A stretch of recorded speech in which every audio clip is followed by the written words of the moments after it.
Hi guys, it's Dave and Katie here, and we are excited about today. Today is not actually the anniversary of our 1 year on the road, we're a little late. but we are celebrating it today and doing our videoing for a 1 year review of us being on the road. We actually purchased our coach. April, when did it come across my Facebook? April 4th, I think. It was something like that. Beginning of April, and then we actually moved into it full time on April 15th of 2016. Yep, and we went to a little campground Yeah. up in Pennsylvania, real close to where where we're from, and we stayed in it until Just for my last couple weeks at work, because Yes. I was in transition. I finished up my work at the hospital there beginning of May, and so we were there at the campground until like middle of May. I think we took off around May 15th or something like that. So yeah. and went to the dealership and had some work done real quick, and then we headed down to North Carolina so she could start her first assignment. So it from April to April, we are basically 1 year of being in our RV. really hard 1 to year, believe. and it actually really is incredible. It's kind of I can't believe a whole year has gone by so fast, Yeah. but it has. Yeah. So anyways, we're going to get started here with a real quick review of our 1 year anniversary on the road in our RV as a travel nurse.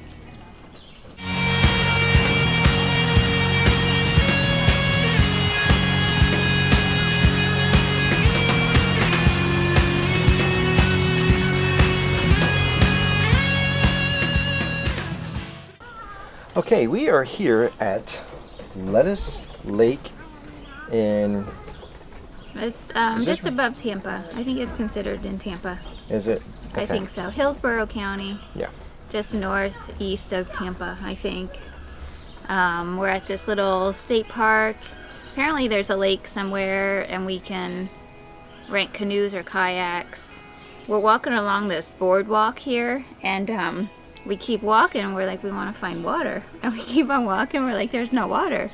And then Dave's looking out. He's like, I think this is supposed to be the waterbed right here alongside this boardwalk. And as you can see, it's kind of, It's it's dry back in here. I don't Yeah. know, Katie, step back a second.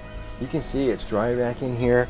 And up through here, this might even be part of the lake, I'm not sure. Yeah, or But, these are tributaries that might feed into the Yeah. Hillsborough River. And I I'll don't get really know. I'll get some shots here for you so you guys can see this. It's pretty dry here. Actually, the lake that we have in our campground is actually pretty dry too. But we'll show you the area, and we're gonna. Katie's learning photography, so am I actually. But Well, we're gonna he try knows a to lot do more it. than me. We're gonna try to do it together and learn some things together. She's a little bit better at it than I am. No, I am not. But I don't even know what I'm doing. I'm just shooting on automatic right now. she has. I took like 2 good pictures the other day. But she has the talent to frame the pictures really well. She's doing really good for just 1 or 2 days behind the camera, so she's doing really well. So being on the road 1 year, how do you feel about that, Katie? I feel incredible. It just has been an amazing year. There's just so much that we experienced that I never could have even imagined there would be to experience. It just really was a crazy year.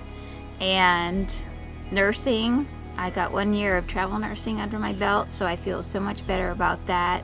I was a little worried to get my first assignment. I thought everybody says, oh, your first assignment is the hardest to get. I got that. I got my second. I got my third, and I can't believe I'm, Waiting for a phone call today for her fourth. Yeah, hopefully I'll get this next assignment set up here soon. And like the day one when I started down in North Carolina, my first assignment, I walked into that hospital. I mean, I was terrified. I was like, I've only worked at one hospital in Pennsylvania my whole life. And then to be in North Carolina, total different state, different area. I went from day shift back to night shift, which anybody that knows me knows I don't like night shift. So I'm getting used to all that stuff, being in this strange environment, and I was just like, oh my gosh, can I do this? I was questioning myself, can I really do this? This is hard. Some nights were really hard, but I got through it, and I gained experience.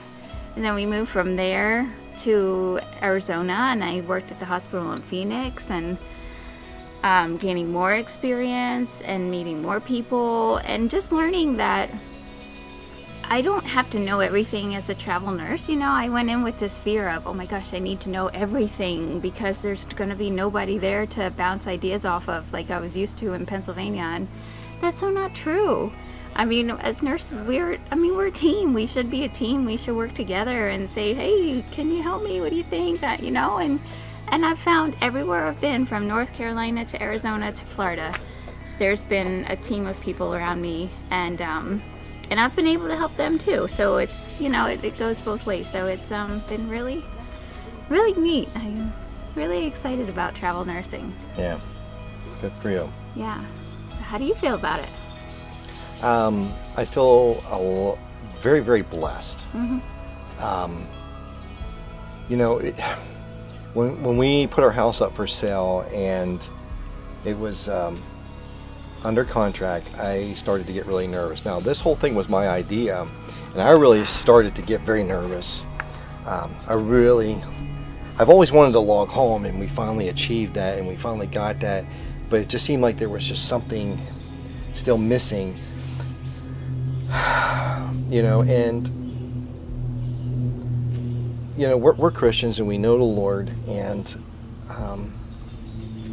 that inner peace inside has been met, but still I just felt a lack of. I don't know my country.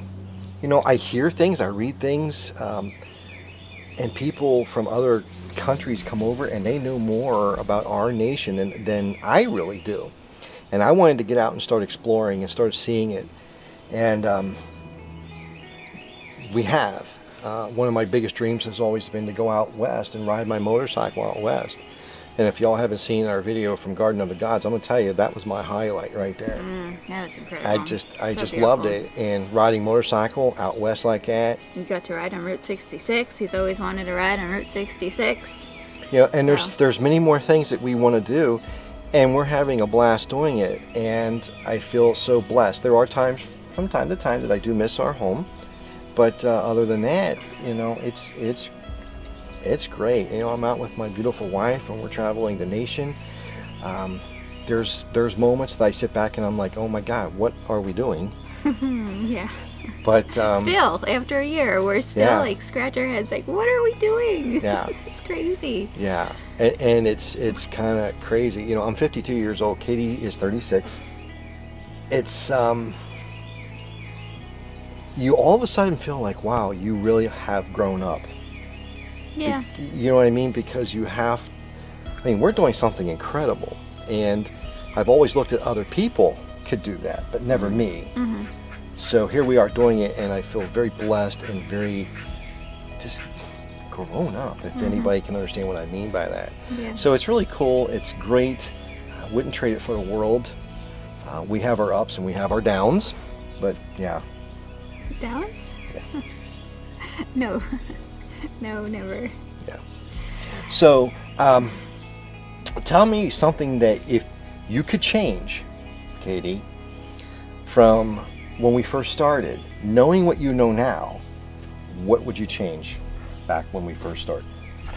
I mean, just thinking about the RV, we purchased a gas coach.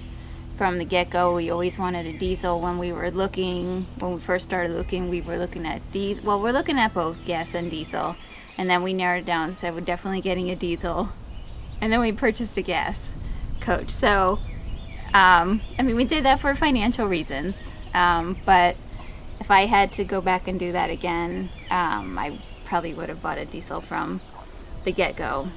And that would be the same for me.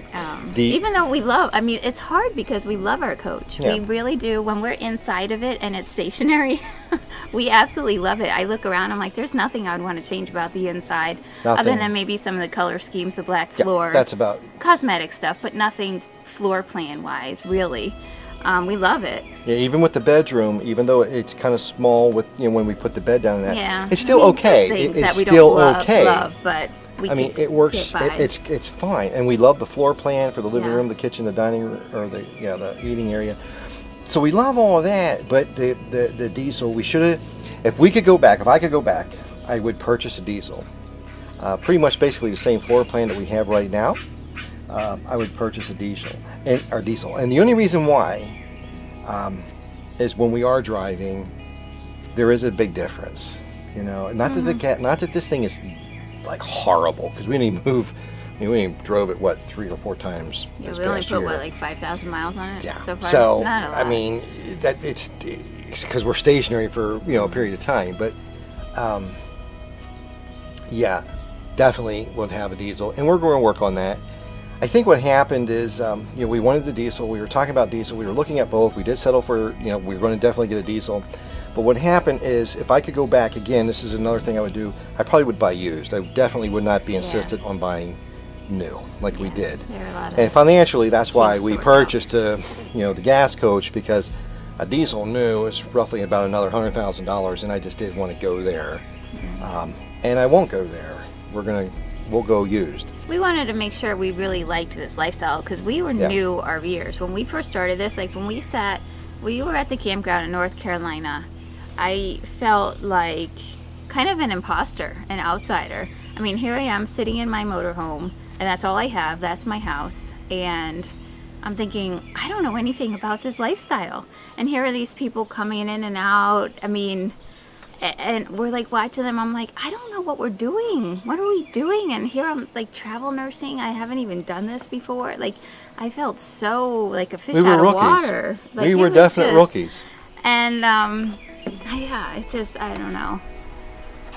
But now, after a year, we realize how much we love this lifestyle, and we would be more willing to invest We have some turkeys coming out over here. some more money into Are it. they turkeys or buzzards? I can't see. Oh, They're turkeys. turkeys. Ooh, we have a Thanksgiving dinner coming. Yep. We got some turkeys coming. Cool. Oh well. Unfortunately, I don't have my other camera, so I can't take a shot of them. And Anyways, go ahead. So, how do you feel? What's the biggest obstacle for you? Like when I'm at work, how do you deal with that time? If I'm sleeping during the day or at Okay, work if Katie's during the working a day? night shift versus a day shift, it's a little bit different. Here down here in Florida, it's been a little bit easier, but when she works at nights, on the night shift, I pretty much lose her at least 4 days, even though she's only working 3. I'll pretty much lose her 4, sometimes 5. It all depends. Like when she would come home, let's say on a Friday at like 8 o'clock, in the morning, 9 o'clock in the morning, and that was her last day on the cycle, for a run there. She would stay up, and pretty much go out and do some stuff with me. So that was good there. But throughout those 4 days, you're pretty much by yourself, and you're in a strange area. You're not. We're talking consecutive days by yourself. Even though she may be in bed sleeping, she's not there. And out in Arizona, I connected with some guys and whatnot, Bob, and we would ride motorcycle together and explore the area and go see things. So that was good. That I had somebody to go and to be around, because I'm a social person. I'm very social. So that was really, really good here. Here in Florida, not so much. I had Gary there at the park that we talked to and that we know, and some other people that we met and know. But it was a little bit easier here in Florida because Katie was working days. By the time she comes home, she would be up. We could talk a little bit and everything, and then we go to bed, and then, she'd get up and go to work, and then, start the day over. So it was kind of a little bit more normalcy. But when she's doing the night shift and we're out, you're by yourself. You're in a strange area. You don't know anybody. And the scene or the people change by the day, so you're kind of. But me, I run around. I meet new people left and right. I don't have a problem with that. So I deal with it by riding my motorcycle, going out and doing things to ride, and then I took up a couple crafts, photography, the videoing, to kind of help keep me occupied while she's at work and she's doing her part. And then when she's home, boom, we just explore usually, and just have a good time exploring and running around and checking the area out. So that's pretty much how I cope. So how about you, Katie? You already touched on a little bit about you working with travel nurse, and how you felt when you first started and how you feel now. And obviously you're a lot more comfortable with the travel nurse part, but not, obviously, you never take, what's the word I want to say, for granted for being a nurse. No. And we know that. You never want to feel comfortable. The day you start feeling comfortable being a nurse, especially in the ICU, that's probably the day you want to lay it down. Yeah. But how do you deal with being away from family and friends, traveling from area to area, into a whole new hospital, meeting new people? And I know personally that she really has connected with a lot of different people in all the hospitals, so that's really cool. But how do you deal with that yourself? Well, it is hard for me to be on the road, be away from my family and my friends. I have parents and a sister and 5 nieces and nephews and extended family, as everybody does, and friends back, from home. And it was hard. It is very hard. Just talk on the phone, text messaging. And I'm not the greatest with keeping in touch, so all my Pennsylvania friends, I'm sorry. I know my friends all over. I'm really not the best at keeping in touch. I wish I were better at keeping in touch, because that is so important to stay connected to our core group of people that we have in our lives. And for me to go into these hospitals, I'm an introvert. I'm not as outgoing as David is. It's hard for me to, I walk in, like, the first time I'm walking into these hospitals, I'm thinking, like, I am all alone. I don't know a single soul. I don't know anything about this place, this unit, these people, this staff. Like, I am, like, completely like a fish out of water. And it's hard for me, but I adjust. I just become, I don't know what you want to say. I do my best to connect with people, because what's the point of living life and doing, especially this lifestyle that we're doing, if you're not connecting with people? But I'm not one to, like, wear my heart on my sleeve and, all that stuff. So it's a little bit harder for me to connect with people, but I do. And especially my patients, especially down here. I don't know, I've probably said this too many times now, but my patients down here in Florida have been some of my most favorite patients that I have ever had. And I've really connected with a lot of them. One of my patients in Arizona taught me how to crochet. Like, that was so cool, even though I haven't crocheted in a while. I need to get back into that, but we're sitting there at 2 in the morning and she's teaching me how to crochet. How cool is that? So I've had some really, really great times with people along the way.